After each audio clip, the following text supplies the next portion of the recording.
असली बात ये है, मेरे अपने माँ बाप नहीं हैं, मुझे इन्होंने पाला पोसा, इनके अपने बच्चे नहीं हैं।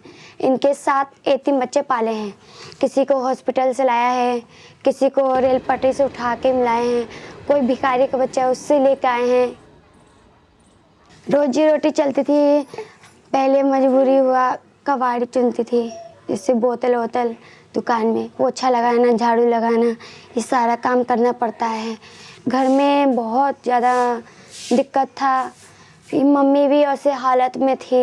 मम्मी बोलने लगी कि मैं मर जाऊंगी तो देखभाल करने वाला कोई नहीं होगा, इसलिए तुरंत मेरी शादी कर चुकी थी। कि मेरा पहला जो प्रेग्नेंट थी बच्चे जो हुआ है घर में हुआ था। फिर उसके बाद दाई को बुलाया मेरी सास ने। बच्चा होने के टाइम में बहुत बुरा हाल था मेरा, जब बच्चा पेट में चल रहा था। फिर उसके बाद चलते चलते जब बच्चा हुआ तो मरा हुआ था।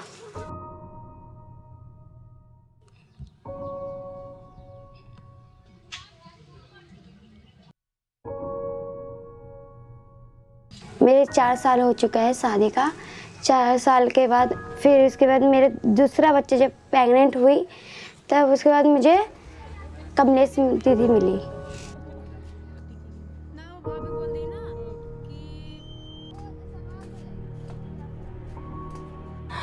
इजी नहीं था उसको समझाना, बहुत टाइम लगा मुझे।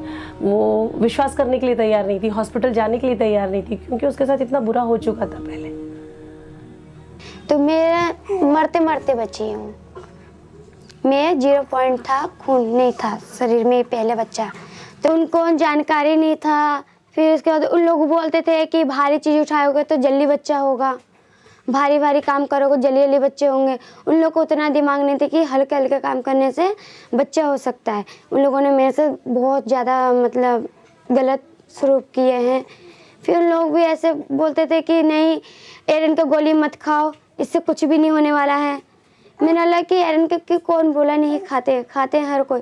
मुझे कुछ भी नहीं करने दिया, मुझे हिम्मत से मतलब मजबूरी कर चुके थे उन लोगों ने। तो डॉक्टर ने बोला कि नहीं हो पाएगा सही से। एनेमिक थी लड़की, सबसे ज़्यादा उसके साथ प्रॉब्लम था। यहाँ पे प्रॉब्लम आता है, आयरन की गोलियाँ नहीं लेते लोग, उन्हें कुछ थोड़ा बहुत प्रॉब्लम होता है तो उसके लिए काउंसलिंग हमें ज़्यादा करनी पड़ती है। और खाने की इसको थोड़ा सा प्रॉब्लम थी। हस्बैंड अच्छा कमाते नहीं है, 5,000 सैलरी है। और ICDS यहाँ आंगनवाड़ी है, इस एरिया में 8 आंगनवाड़ी हैं, तो इसके एरिया की आंगनवाड़ी है। तो इसको मैंने उस टीचर से मिलवाया और कहा कि इसको एक्स्ट्रा फूड देना है, तो इसने वो लगातार अच्छे से खाया और आयरन टैबलेट लिया, तो उसको ब्लड की ज़रूरत नहीं पड़ी। नहीं तो डॉक्टर ने कह दिया था कि उसको ब्लड की ज़रूरत पड़ सकती है। शुरुआत में दीदी जो मेरे को बोली कि रुखसाना पेशाब जांच करवाओ, तो वो मैं करवा के आई। तब फिर उसके बाद बोले खून टेस्ट करवाने के लिए, ये सब करवाने, तो मैं सारे कर चुकी हूँ। तो ये सफदरजंग गई, सफदरजंग जाके उसने फुली अपना जो भी ट्रीटमेंट था जब जब बताया, जैसे जैसे बताया उसने किया।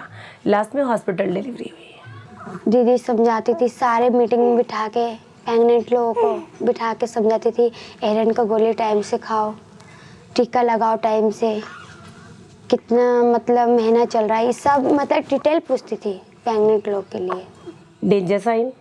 फिर उसके बाद हम उनको बताते हैं कि कैसे आपको बर्थ प्रिपेयर्डनेस, कुछ पैसे कैसे जमा करने हैं, कैसे एक गाड़ी का इंतज़ाम करना है, कैसे एक अपने बच्चे के लिए एक बैग तैयार करके रखना है, जो भी आपके रजिस्टर्ड कागज़ हैं सब तैयार करना ताकि उस दिक्कत ना हो। कैट के बारे में बताते हैं, जो गवर्नमेंट की एक मुफ्त सुविधा है यहाँ दिल्ली के अंदर। 102 पर हम कॉल करेंगे तो कभी भी 24 आवर्स के अंदर वो गाड़ी आएगी और उसको हॉस्पिटल तक लेके जाएगी। उसमें होता था कि बच्चे को सुरक्षित रखना है, रुखसाना ठंडे से बचाना है, गरम गरम पानी पीना है, गरम गरम खाना खाना है, फिर बाथरूम करेगा रात में 3-4 बार उठ उठ के कपड़े बदलना है, बच्चे को मतलब सुरक्षित रखना है, खाना टाइम से बच्चे को अपने दूध पिलाना है, बाकी दूसरा नहीं। तो वही मैं समझदारी की वजह से आज मेरा बच्चा ये सुरक्षित है।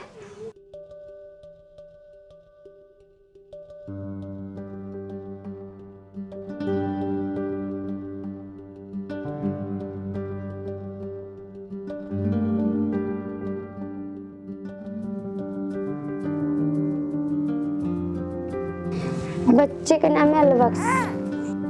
अपने बच्चे के लिए चाहती हूँ ये बड़ा होगा तो पढ़ाई लिखाई से आगे जाएगा।